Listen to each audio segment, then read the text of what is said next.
Que el Señor le bendiga de una manera muy especial. En el libro de Mateo capítulo 16 ocurre un hecho extraordinario. En los versículos 18 el apóstol San Pedro hace una declaración sobre que Jesús es el Cristo. Y el Señor le dice, sobre esta declaración, yo voy a edificar mi iglesia. Porque esto que tú dices no te lo reveló ni sangre ni carne, sino mi Padre. Pero en los versículos siguientes vemos cuando Jesús habla de morir y a ir a la cruz. El apóstol San Pedro se emociona y le dice, no vayas. Y el Señor lo reprende a él y lo acusa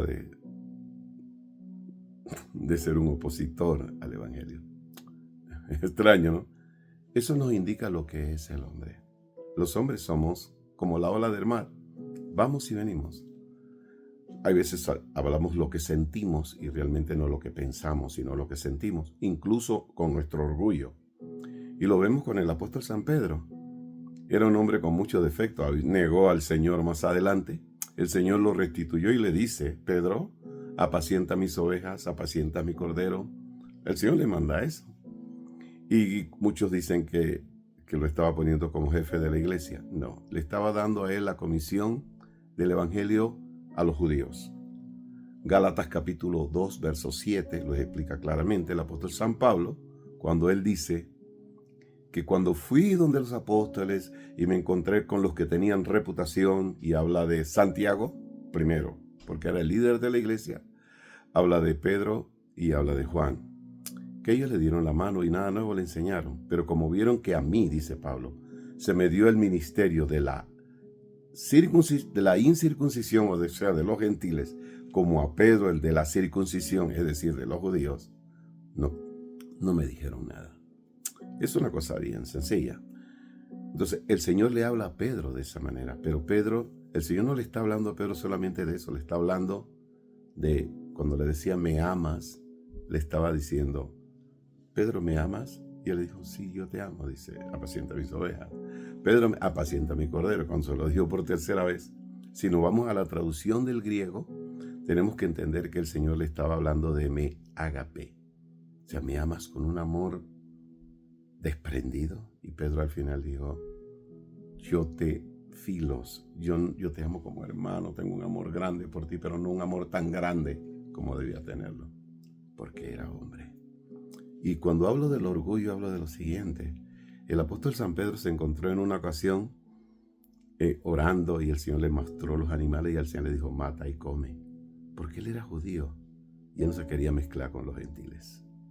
Y el Señor lo envió a que le predicara a Cornelio. Y cuando él fue y le predicó a Cornelio o dio testimonio de Cornelio, de lo que Dios había hecho en su vida, ellos recibieron el Espíritu Santo, porque los judíos rechazaban a los gentiles. Era hombre.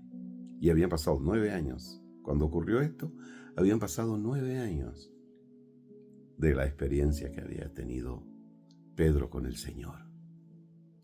¿Qué aprendemos? Que muchas veces las estructuras mentales, la educación que tenemos religiosa, nos encierra de tal manera que no entendemos. Y hoy en día hay mucha gente con ganas de darle tributos a hombres de Dios que murieron en el pasado, como que tienen la capacidad de responder por nosotros después de muertos. Eso es antibíblico. La Biblia dice que no se puede consultar a los muertos. Y usan versículos como que Dios no es Dios de muertos, sino de vivos. Sí, para Dios estamos vivos, pero para nosotros los muertos están muertos. Y eso es una cosa tan sencilla.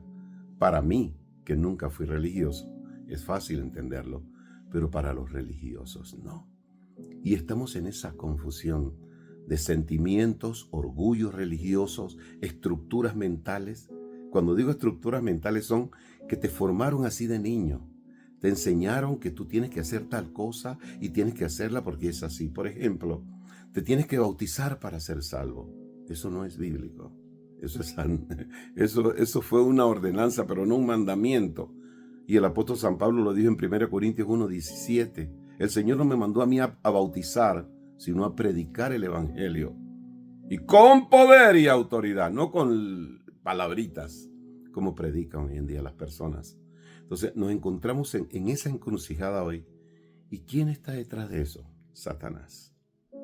Solo se necesita un poder especial del Espíritu Santo para liberar a estas personas, atadas por la religión de unicitario, la religión sabática, la religión pagana, cristopagana. Tiene a la gente atada. Y la religión evangélica también ha caído en lo mismo. En la religión de los domingos, de ir el domingo a la iglesia porque el domingo no puede faltar y yo no puedo trabajar porque no puedo faltar el domingo y cosas como esa y me ordenaron tal cosa y tengo que hacerla. Caemos en la religión. Por eso muchas veces cuando predico y digo que la religión es del diablo, pocos me entienden, pero tendríamos que hablar horas o dedicarme yo a lo que estoy haciendo ahora para explicar a la gente que sea libre. Cristo vino a dar libertad, vida en abundancia, a amar a la gente y estar en nuestro corazón para que amemos a la gente. Porque el evangelio no es por fuera, es por dentro y se refleja afuera, lógico, en el amor, en la vestimenta, en las actitudes, en guardarnos. En eso se refleja, pero no en ritos, ni en fórmulas, ni en defender posiciones religiosas que no tienen nada que ver con Jesús. Porque Él no vino a fundar una religión.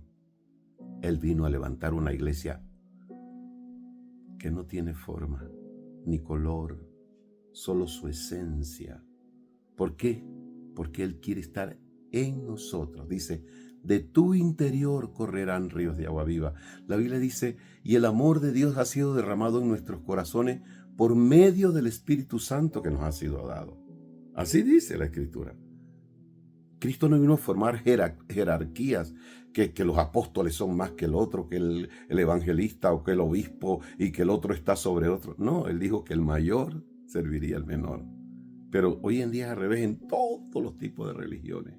Se les sube a la cabeza el orgullo a los líderes religiosos de cualquier religión y dominan y controlan a la gente. Esas son estructuras mentales y tienen que ver con el orgullo. Y todo eso es del diablo. Sin saber, muchos predicadores son instrumentos del diablo porque no están llevando a la gente a Cristo, sino a su iglesia, a su religión, a su denominación, a su grupo, que no es de Dios. Él dijo que sean uno, Padre, como tú y yo somos uno. Pedro y Pablo predicaban a dos grupos diferentes, Gálatas capítulo 2, verso 7. Dos diferentes, uno los judíos y otro. Y escúcheme bien, se llevaban muy bien. Tenían luchas. Incluso cuando dice que cuando venía la gente de los que enviaba Jacobo, Gálatas, libro de Gálatas, léanlo. Los que no lo han leído, léanlo. Pedro se escondía, tenía vergüenza de comer con los gentiles. ¿Por qué? Porque le iban a decir a Jacobo y a los líderes de Jerusalén que él estaba comiendo con los gentiles y se sentía avergonzado. Y Pablo lo increpó públicamente, dice, por hacer eso. Entonces tenemos que entender que fuimos llamados a ser como Cristo, abiertos. Dice, y los adoradores adorarán a Dios en espíritu y en verdad.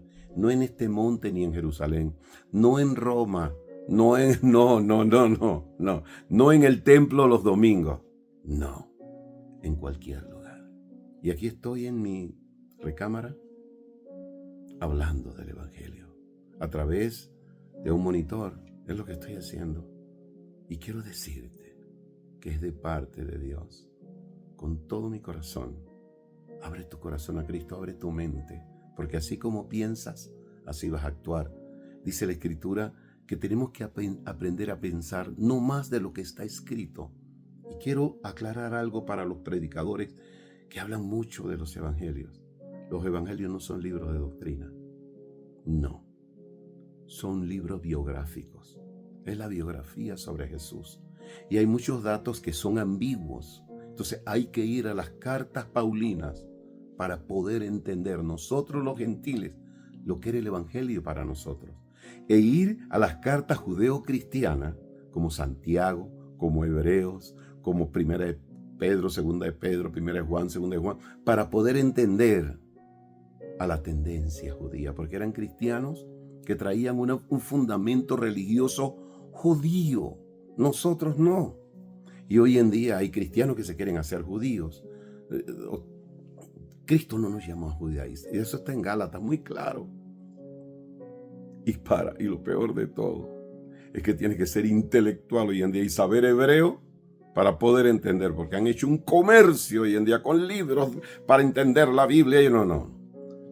El Espíritu Santo te capacita para entenderla, pero no a todos. Dios capacita a hombres para que enseñen la palabra. Y te lo digo con toda la propiedad. Por la misericordia y la gracia de Dios, fui llamado para eso. Y lo hago sin interés económico, solo por amor. Porque veo cómo Satanás se ha metido en la iglesia. Y cuando digo la iglesia, no digo la iglesia evangélica, digo en la iglesia, para confundir al pueblo y llevarlo al conflicto y a la división.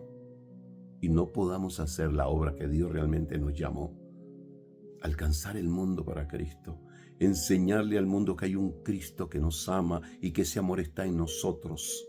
A eso dice, y en esto conocerán que son mis discípulos, en que tienen amor unos con los otros, no que tienen una doctrina nueva de que si hay que bautizarse en el nombre de Jesús, que tienes que guardar el sábado, que tienes que guardar el domingo. Eso es religión, eso es del diablo. Que no has diezmado, te vas a ir al infierno. Cosas como esas no son de Dios. Abra sus ojos, busque a Dios, humíllese, quebrántese, ame a su prójimo. No importa si no piensa como usted, ámelo. Y si está equivocado según usted, trate de alcanzarlo, pero no de convencerlo, porque el que convence de pecado y de juicio es el Espíritu Santo. Dios te bendiga y Dios te ayude a conocer a Dios, porque esta es la vida eterna, que conozcan a Dios y a Jesucristo, a quien Dios envió. Dios te bendiga de una manera muy especial.